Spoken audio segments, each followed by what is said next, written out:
હું એવું કહું છું કે મારા પત્ની, કારણ કે બધા માતાજીને રીઝવ્યા પછી જો ઘરના માતાજીને તમે ના રીઝવ્યા હોય તો મુશ્કેલી હોય. આજના આ કાર્યક્રમમાં મને આભાર વિધિ કરવા માટેની જવાબદારી આપી છે. કોનો આભાર માનવો? જેને સૌથી પહેલો આ પવિત્ર વિચાર આવ્યો એનો આભાર માનવો, જેણે એના વિચારને અમલમાં મૂક્યો એનો આભાર માનવો, અમારી જે કમિટી છે કમિટીનો આભાર માનવો.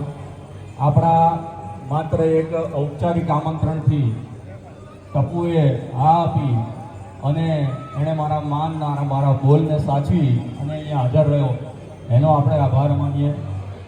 અહીંની તમામ બહેનો જેમણે આ કાર્યક્રમને રૂડો બનાવ્યો એ બહેનોનો અહીંયાથી આપણે આભાર માનીએ છીએ.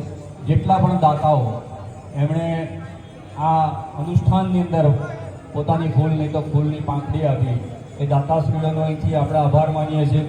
એની સાથે સાથે શ્રમનું દાન કરનારા લોકો, જુઓ આ ભાવના કેટલી સરસ હોય છે. આપણે હંમેશા અમુક લોકોને ભૂલી જતા હોઈએ છીએ.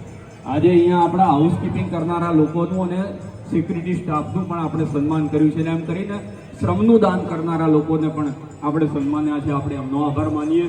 અને સૌથી વધારે માતાજીનો કૃપા, માતાજીના આશીર્વાદ કે આખા આ પ્રસંગને બહુ જ રૂઢી રીતે પૂરો કર્યો. અને થોડીક અડચણ આવી પણ એ અડચણને પણ બહુ સરસ રીતે આપણી કમિટી અને નવચંડી યજ્ઞ સમિતિએ મેનેજ કરી નાખી. રાતનો કાલનો ઉજાગરો કરી અને એ નવચંડી યજ્ઞને સફળતાપૂર્વક સંપૂર્ણ કર્યો.